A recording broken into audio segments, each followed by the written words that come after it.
Tired of dropping your phone or struggling to prop it up? Meet the Pop Sockets phone grip with expanding kickstand in black, your new must-have accessory.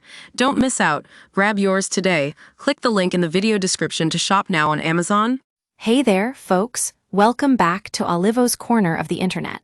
Today we're talking about something that's been making some waves in the energy world, and I'm excited to dive into it with you.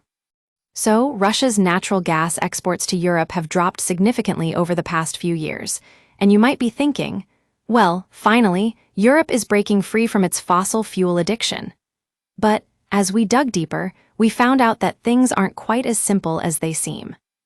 According to a recent report from the U.S. Energy Information Administration, Europe's imports of Russian natural gas declined by about two-thirds between 2020 and 2024. That's right, folks. Europe is now buying only about one-third of the fossil gas it was buying just a few years ago. But here's the thing.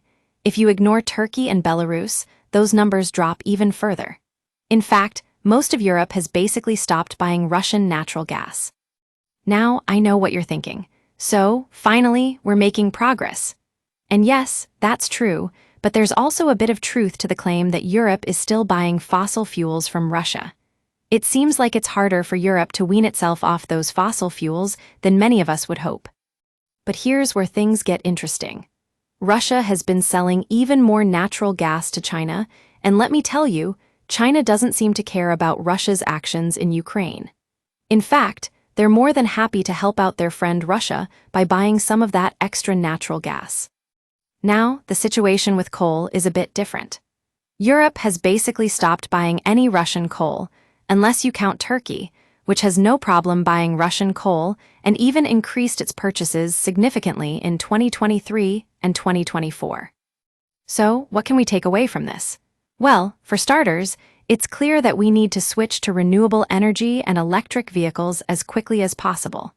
We can't keep relying on fossil fuels and the evil alliances people end up making to satisfy our addictions. It's time for a change, folks.